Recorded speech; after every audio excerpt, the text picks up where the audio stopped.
क्षमा breaking Jain news.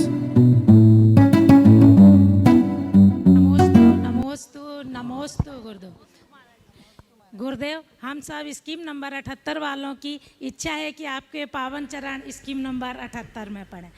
गुरुदेव, हमारा प्रश्न ये है कि 10 लक्षण धर्म हमारे शाश्वत पर्व है। शुरू के 4 धर्म में ही क्रोध, मान, माया, लोभ का ही त्याग करना पड़ता है, किंतु समाज व मिलने जुलने वालों से सबसे ज़्यादा हमसे ये चारों कसाई सामान्य दिनों की अपेक्षा व्रतों के समय ज़्यादा हो जाती है।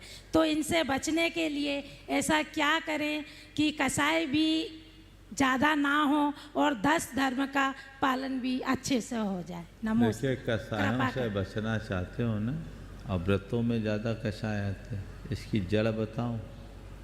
तुम लोगों के पूजा पाठ के अलावा जो दूसरे तरह के सांस्कृतिक कार्यक्रम होते हैं, मंची, वो सारे मंची कार्यक्रम को प्रपंच मान के बंद कर दो, कोई कसाय नहीं बने।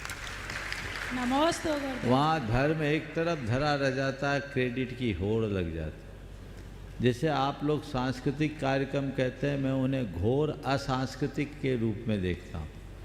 हमारे मंच में किसी पर्यूषण में रात्रि में कोई सांस्कृतिक कार्यक्रम नहीं होता, समझ गए? अगर कार्यक्रम हो तो इस तरीके के हों जो हमारे पौराणिक आख्यानों पर आधारित हो, या लोगों के लिए कोई प्रेरणा दे, या कोई एक टीम विशेष की हो जिसमें किसी तरह की प्रतियोगिता का भावना, जहाँ धार्मिक प्रतियोगिता के रूप में प्रतियोगिताएं प्रस्तुत की जाती है, वहीं राग, द्वेष, ईर्ष्या, छल, कपट सब आ जाते, तो वो पूरे वातावरण को विकृत कर देता है, घोर अशांति हो जाती। हम तो पिछले लगभग 20 बरस हो गए अपने सानिध्य के किसी ऐसे रात्रि कार्यक्रमों में इस तरह के कोई सांस्कृतिक कार्यक्रम सामाजिक स्तर के नहीं करना चाहते। युवकों को, युवतियों को, समाज के नई पीढ़ियों को आगे बढ़ाने के नाम पर ये सब कार्यक्रम किए जाते हैं, पर मुझे लगता है इसमें वो आगे कम पिछड़ते ज़्यादा हैं। इसलिए उन्हें दूसरे तरीके से करें, ज्ञानमूलक बातें करें, उनके लिए कुछ इस तरह से आकर्षक बात प्रस्तुत करें ताकि वो खींचे चले आए। आप जप संकीर्तन करें, स्तुति करें, वंदना करें, पूजा करें, पाठ करें, आरती करें, पर इस तरह की प्रतियोगिताओं आदि से अपने आप को बचा के रखें, जिसके एक तो परफॉर्मेंस में आपके पूरे व्रत निकल जाते हैं। कहने को तो एक आसन उपवास किए और मुँह में लिपस्टिक पोतना पड़ रहा है बोलो, सही है। और फिर दिन भर उसी में लगे हैं, धर्म एक तरफ धरा है। अरे ये तो हृदय को विशुद्धि से भरने के दिन हैं। मैं केवल इंदौर के लिए नहीं, पूरे देश के लिए कहता हूँ, और इसमें सबसे ज़्यादा महिलाएं और युवाओं की भागीदारी होती है, और उनका पूरा धर्म ध्यान चौपट होता है कि नहीं होता? हाँ। त्याग कर दो। हमें ऐसे सांस्कृतिक कार्यक्रमों में सहभागिता देनी ही नहीं।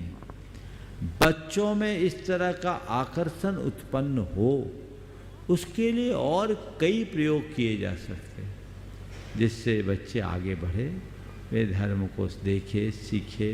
आप खुद इस तरह की प्रस्तुतियाँ दिला सकते हैं, कुछ प्रोफेशनल्स को बुला करके भी आप दिला सकते हैं, दिखा सकते हैं, जिससे बच्चे अट्रैक्ट हों।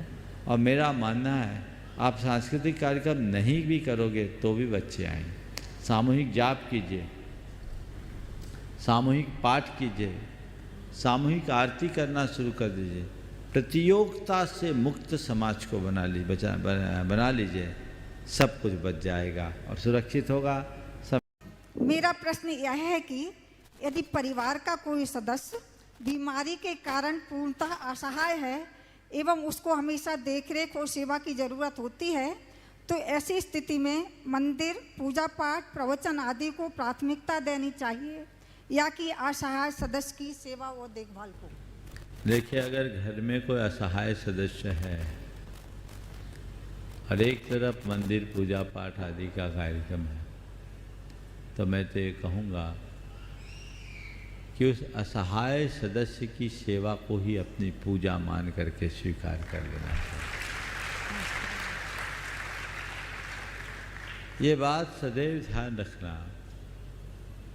कि हम मंदिर में जो भगवान की पूजा करते हैं वह द्रव्य पूजा है, पर किसी दीन दुखी पीड़ित इंसान की जो सेवा करते हैं वो भाव पूजा से कम नहीं। आप एक और प्रवचन सुनने जा रहे हैं और दूसरी ओर प्रवचन को जीने जा रहे हैं। प्रवचन में हम लोग क्या बोलते हैं, वो काम कर सकते हैं। हाँ, अगर कोई वैकल्पिक व्यवस्था हो तो उसमें बदलाव लाया जा सकता है। नमस्ते।